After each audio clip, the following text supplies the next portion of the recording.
Hi. So, I'm going to warn you about two things right away. First of all, the lighting's still really bad. I'm so sorry. I am working on it. Second of all, I don't even know what to say. I'm definitely heavily reeling from this movie. It's a movie that I'm very excited to watch a second time and kind of be able to zone out of all the emotional turmoil, I want to say, and focus a little bit more on the just the movie itself. Okay, so here's the deal, right? Spoilers ahead. You've all seen this but me. Spoilers ahead. I knew that Tony died. I knew that there was a big moment where people came out of the fog. That's it. That's all that I knew. I obviously knew that Spider-Man came back because I have seen Far From Home, and I knew Tony died from that as well. I knew about the "and I am Iron Man" snappy snap, but so I knew like those big massive things just because there was really no way to avoid them. But like I didn't even know that Cap had the hammer. I didn't know that happened. Can I tell you? I somehow avoided that for 2 years, and I did not know that happened. And I yelled a lot. So I have a lot of regrets with attached to this movie. I really regret that I didn't see it in the theaters.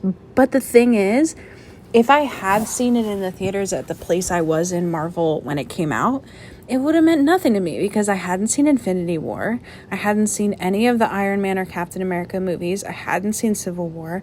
I hadn't seen so many of them. So many. I hadn't even seen Doctor Strange at that point, I don't think. So, like, what would any of it have meant to me? And that's the thing is, like, I'm not saying that as a critique. I'm just saying that kind of to give myself a break because I am so sad that I didn't see it in theaters. But at the same time, like, I'm glad I didn't see it until now with the full context. And this was honestly, I think, one of the best ways to see it because I've seen all these movies so recently that everything is really fresh. And so it resonated like even more with me. It resonated a lot. And I gotta tell you, like, I've really been enjoying this journey, if you will. I've really been enjoying the experience of watching everything Marvel, film-wise anyway. And, I've been loving it. I've been loving making these pages. I've been loving making these videos. I've been loving making this art and meeting these characters and learning more about them. I've been loving it all, but I still did not think that I was emotionally invested enough for this to like really slam me emotionally.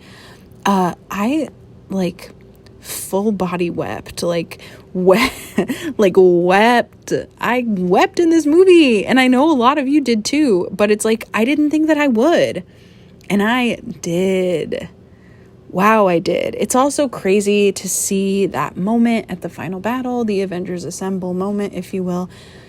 And seeing that, again, I keep bringing it up every time Black Panther's involved, but seeing that since Chadwick is unfortunately not with us anymore makes it like double, triple, quadruple emotionally impactful.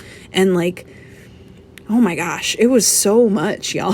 It was so much. And even though I knew Tony died, I still was like just crying, man. Wow. And because the thing is, like, that character is so much more than I thought he was. And I've been saying that in every Iron Man and Avengers movie that we've watched. I've been saying that same thing, right? And it's true. He's just so much more than I thought. And wow, And then I think, like, I've been thinking about it a lot, and like I've been listening to a little bit just like in the past day or so since seeing it. I've been listening to Binge Mode, the podcast. I'll link it in the description. They had a Marvel marathon, and I haven't listened to it because they say that they were going to spoil all 3 phases basically. So I didn't want to listen to it until I had seen everything. So now that I've basically seen everything, because I have seen Far From Home, the only thing I haven't seen at this point is Falcon and Winter Soldier, which I'm going to binge next week. But anyway, and I am going to rewatch Far From Home as well, by the way. But so like it's the arc. It's these character arcs. Like, I didn't know that Natasha died, man. I didn't know that. Are we saying quote unquote died? I'm watching Loki in real time because I was able to see this movie by the time it came out. So, like, is she dead? I can't do I can't do this.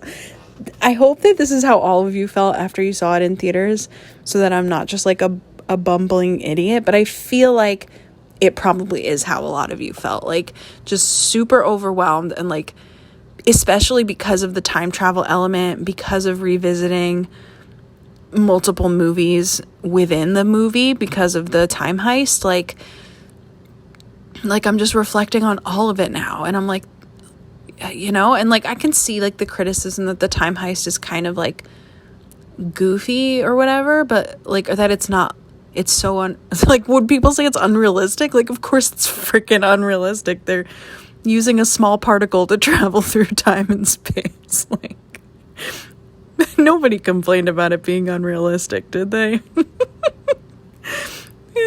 There's a guy that turns into an ant, y'all. Like, come on. But anyway, yeah, it's like I don't think I'm going to be able to organize my thoughts on this one, like, in any type of proper way. When I think of like the images that are going to stand out to me, or the quotes or the moments, obviously Avengers Assemble is huge. Obviously Cap wielding Mjolnir is whoa, huge. It's such a big deal. And Thor's reaction to it too, of like, I knew it. Huge. What else? I think about sorry, I'm losing track of my brain. I think about that. I think about Cap holding that like support group meeting. I think of all the things that were during that like 5 years right after, when Scott first comes back and is like trying to figure out what the heck's going on. That's going to stick with me. That kind of thing haunts me. I don't know if that's like a fear I have from being a child or what, but like anytime a movie has that type of plot, it always messes with me. I think about Natasha like just trying to like eat a sandwich and figure out what she's going to do and just crying, like, relatable. And I think about her saying to let go, like, jeez, holy crap, right? Wow. I think about when they're at the Avengers base and they're like first trying to plan how to get all the Infinity Stones with time travel, and there's that one scene where it's like Natasha and Tony, and I don't know who the third person is. It might be Scott or it might be Cap. I have to watch the scene again, but there's a part where the three of them are just like in a conference room, just like talking about stuff, like, no, this happened at this point and this happened at this point, and they're just like laying on a table. I just loved that was so cute. And Thor, like, okay, so here's the thing. I thought that fat Thor was the quote unquote fatter Thor was like, you know, I get it, I guess, but like it's a little fat phobic and obnoxious, if not a lot. But at the same time, like the arc of him and Rocket having to go to Asgard and seeing his mother and like that whole thing. And then, oh my God, you can't even like take a breath without talking about like Cap and Tony going back to the 70s to where Peggy and Howard both are, and trying to figure that out. And then Tony having this like ridiculous moment with Howard. And also, I'm going out of order, I'm so sorry, but like the part where Tony first shows up again, and he gives Cap the shield back, and Cap's like, oh, I don't know. And he's like, why not? I mean, he made it for you. That just like, oh, punched me in the gut. Like, what? And I liked that there was a prominent Nebula presence. I really like her. I loved the team up of her and Rhodey. I'm going to flip through now. I just don't know. I feel like I could talk for a while about it, but at the same time, I feel like I would be saying the same three things over and over because I have to see it again. I just haven't processed it yet. But overall, I thought this movie was an absolutely incredible conclusion to this round, if you will, of films. It blew me away. It was really long, but I didn't even really notice. I guess maybe you would notice more if you were in a theater, or maybe less. I don't know. But, oh, God, it was just really good. I chose the A to make the collage art of because I was like, if not that, who the heck am I going to choose? So, I liked the A. I did an X-Acto knife and put some cityscape behind it, which I thought was kind of cool. Oh my God, Loki. Well, I mean, we're going to talk about the show eventually, so we can talk about his Tesseract moment then. But yeah, I mean, talk to me in the comments about it, because I just like don't know what to say. It was a very, very good movie.